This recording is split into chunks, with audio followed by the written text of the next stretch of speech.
Hansel and Gretel. Once upon a time there were two children, a boy called Hansel and a girl called Gretel. They lived with their father and stepmother in a little cottage at the edge of a forest. Their father was a woodcutter and he was very poor. One day he had so little money that he could no longer give his family enough to eat. This made him very unhappy. "How can we feed the children?" he asked his wife one night. "We have just enough for 2, but not for 4. His wife did not really like the children. "I know what we must do," she replied. "Tomorrow we will take the children into the thickest part of the forest. Then we must leave them there. They will never find their way home.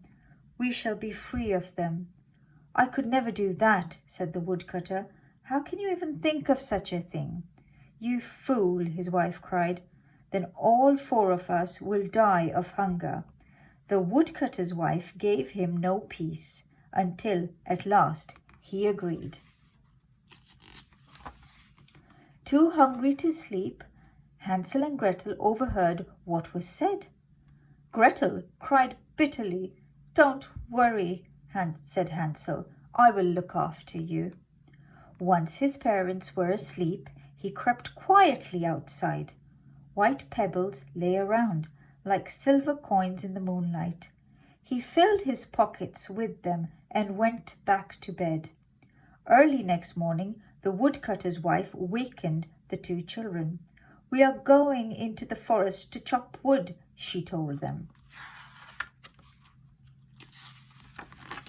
As they walked along, Hansel kept glancing back at the cottage. "Hansel, why are you lagging behind?" asked his father. "My white cat is on the roof, father," said Hansel. "I am trying to say goodbye." "It's the sun shining on the white chimney, you silly boy," said his stepmother. But Hansel wasn't really looking at a cat. Each time he stopped, he dropped a pebble from his pocket onto the path. When they came to the middle of the forest, the woodcutter said, "I will make a fire so you won't be cold." "We are going to chop wood," their stepmother said. "We will come for you when we are ready." Hansel and Gretel sat by the fire. Then they waited for their parents to come. They waited so long that they fell asleep. When they woke, it was dark. Gretel was frightened. "Wait until the moon comes up," Hansel comforted her. "Then we will find our way home." At last the moon rose in the sky.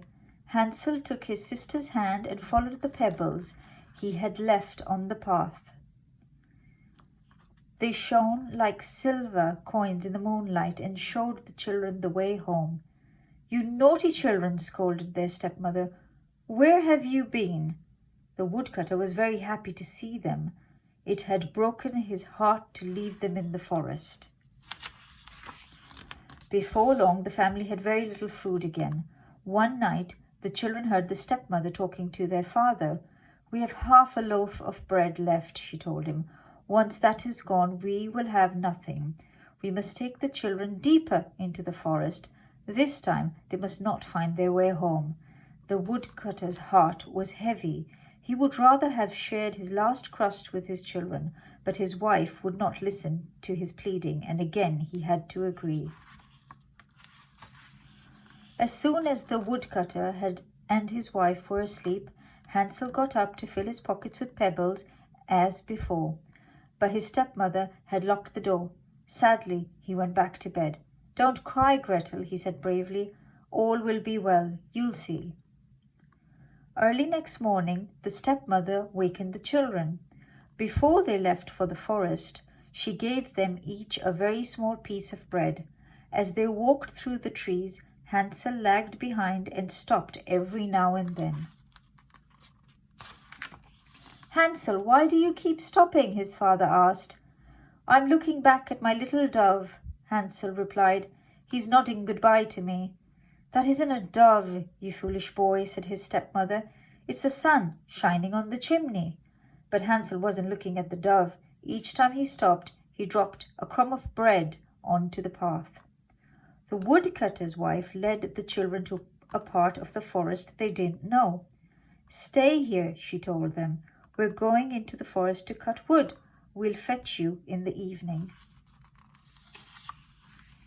At noon, Gretel shared her small piece of bread with Hansel, and they lay down to wait. But when evening arrived, no one came. "Don't be afraid, Gretel," Hansel said. "When the moon comes up, we will see the crumbs of bread I dropped. They will lead us home." Soon the moon shone, but they couldn't see any crumbs. The birds had eaten them all. Hansel and Gretel walked all night and all next day, and they were still deep in the forest. They were so tired they could go no further, and they lay down under a tree to sleep. Next morning the children walked on. They were very hungry. By midday Hansel felt they must get help soon or they would die of hunger. Just then a beautiful white bird perched on a nearby branch. It sang so sweetly that they followed it as it flew through the trees.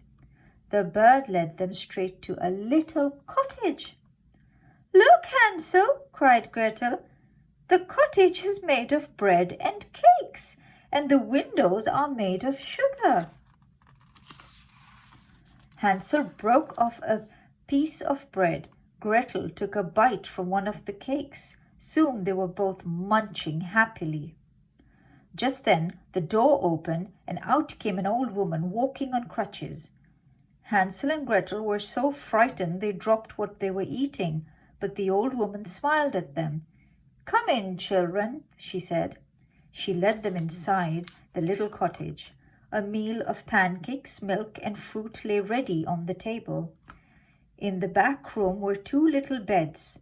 After they had eaten, the children lay down, happy to be safe at last. Hansel and Gretel did not know that the old woman was really a wicked old witch who trapped children. She couldn't see very well, but she had a fine sense of smell. She could smell children coming. The house of bread and cakes had been built to tempt children in. The witch gave an evil laugh. "These 2 shall not escape," she cackled. Early next morning, the witch pulled Hansel from his bed and locked him in a cage. Although he screamed, there was no one to help him. Gretel came next. "Get up, you lazy girl," screeched the witch. "Cook something for your brother. He will stay in the cage until he is fat enough for me to eat." Gretel began to cry, but the wicked witch only laughed at her tears. Day after day passed. Gretel was soon tired out, for the witch made her clean and scrub and cook huge meals for poor Hansel. Every morning the witch went up to the cage. "Hold out your finger, Hansel," she would cackle. "Let me feel if you are fat enough to eat." But Hansel would not hold out a bone instead.